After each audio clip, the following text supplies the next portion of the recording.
Assalamualaikum warahmatullahi wabarakatuh. Perkenalkan, nama saya Taijin Mafaza dengan NIM 2514010145. Nah, di sini saya akan menjelaskan sedikit materi mengenai pentingnya pembelajaran studi hukum Islam bagi mahasiswa PAI.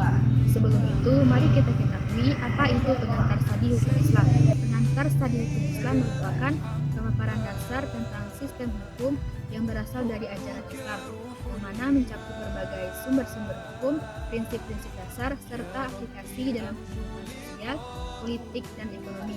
Selain itu, juga dibahas mengenai perkembangan hukum di berbagai negara, serta tantangan dalam konteks kontemporer. Nah, dapat kita ketahui pentingnya pembelajaran pengetahuan hukum Islam ini bagi mahasiswa PAI. Yang pertama, dapat menguatkan pemahaman tentang ajaran Islam secara komprehensif. Ini mahasiswa tidak hanya mempelajari akidah dan agama saja, akan tetapi juga hukum sebagai landasan praktik ibadah dan hubungan sosial. Pengetahuan hukum Islam ini membantu mereka memahami makna ayat Al-Quran serta hadis terkait dengan ajaran hidup. Dan yang kedua, menyiapkan kompetensi sebagai pendidik agama. Sebagai calon guru agama, mahasiswa PAI harus mampu menjelaskan kepada murid-muridnya terkait itu masalah ibadah, keluarga, dan muamalah. Dengan pemahaman dasar hukum Islam ini memungkinkan mereka untuk memberikan penjelasan yang akurat dan bermanfaat. Dan yang ketiga, memperdalam pemahaman tentang konteks sosial budaya. Hukum Islam tidak terlepas dari konteks masyarakat. Nah, dalam mata kuliah ini membantu mahasiswa memahami bagaimana hukum Islam itu diterapkan di berbagai negara seperti Indonesia dan Arab Saudi, dan bagaimana menghadapi masalah kontemporer seperti pernikahan beda agama, ekonomi syariah, dan pidana syariah. Dan yang keempat yaitu mengembangkan kemampuan berpikir kritis dan analitis. Dengan mempelajari sumber-sumber hukum dan metode penuntun hukum Islam, mahasiswa dilatih untuk menganalisis suatu masalah dan menyelesaikan masalah tersebut sesuai dengan prinsip ajaran Islam, yang mana hal ini berguna untuk menyelesaikan sebuah problematika yang muncul di masyarakat nantinya. Dan yang kelima, mendorong integrasi hukum Islam dengan norma hukum lainnya. Di Indonesia, hukum Islam berinteraksi dengan hukum positif dan hukum adat. Mahasiswa PAI perlu memahami bagaimana integrasi ini berjalan agar dapat memberikan panduan yang seimbang antara ajaran Islam dan kebutuhan masyarakat saat ini. Baik, saya akan menjelaskan materi mengenai mata kuliah ini, yaitu pembagian hukum Islam. Yang mana seperti kita ketahui, hukum Islam atau disebut juga dengan hukum syara merupakan ketentuan Allah yang berkaitan dengan perbuatan mukallaf, baik itu dalam bentuk tuntutan, pilihan maupun ketentuan yang lainnya. Yang mana hukum syara ini terbagi juga menjadi dua macam. Yang pertama, hukum taklifi. Hukum taklifi merupakan ketentuan Allah yang berbentuk perintah, larangan maupun pilihan yang berkaitan dengan perbuatan mukallaf. Yang mana hukum taklifi ini terbagi juga menjadi beberapa macam. Yang pertama, wajib. Wajib merupakan tuntutan dari syara untuk melakukan sesuatu yang tidak boleh ditinggalkan. Bahwa wajib ini terbagi juga menjadi tiga macam. Yang pertama, wajib aini. Wajib aini merupakan kewajiban setiap individu. Contohnya sholat lima waktu. Yang kedua, wajib kifayah, yang merupakan kewajiban yang telah gugur apabila sebagian orang telah melakukannya. Contohnya sholat jenazah.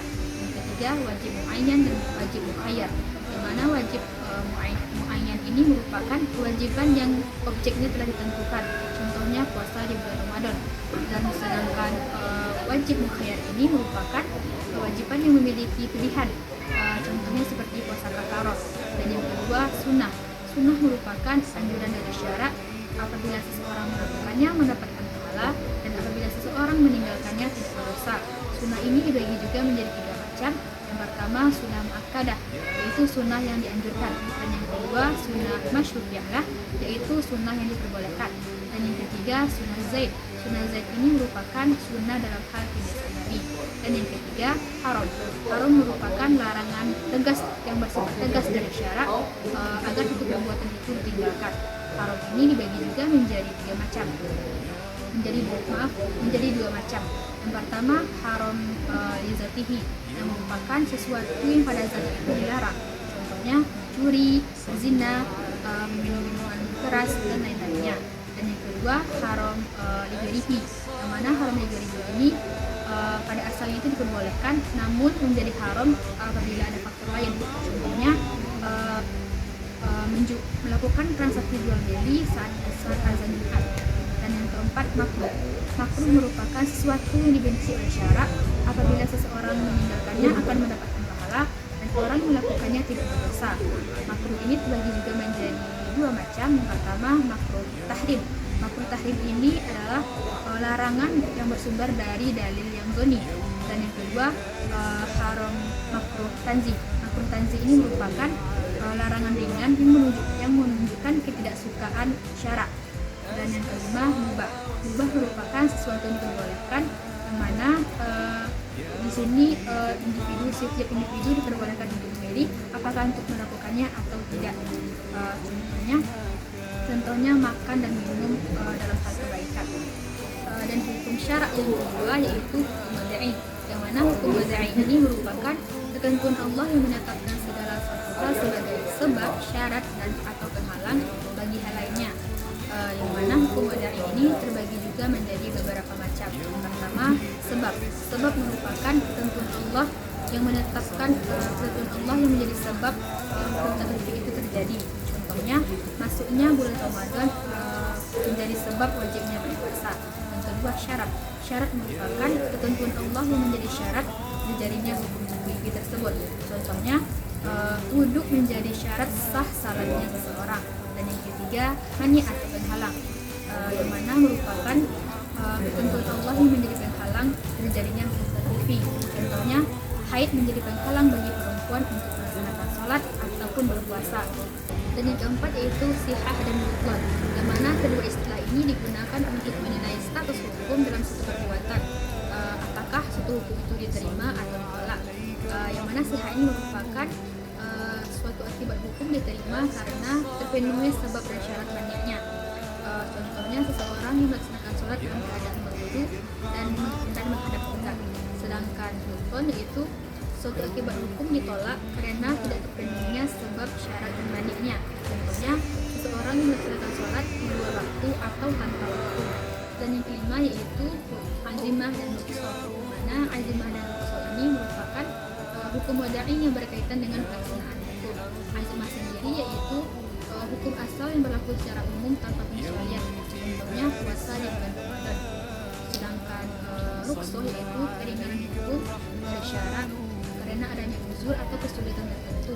Contohnya seseorang dibolehkan untuk tidak berpuasa karena sakit atau sedang melakukan perjalanan.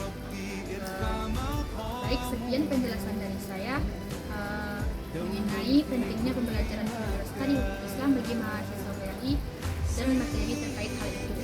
Kalau ada penjelasan yang kurang tepat dari saya atau kata-kata yang tidak seharusnya, mohon dimaafkan. Saya akhiri. Wabillahi taufiq wal hidayah. Wassalamualaikum warahmatullahi wabarakatuh. Shalla 'alaika ar-Rahmanu azka as-salah was-salam.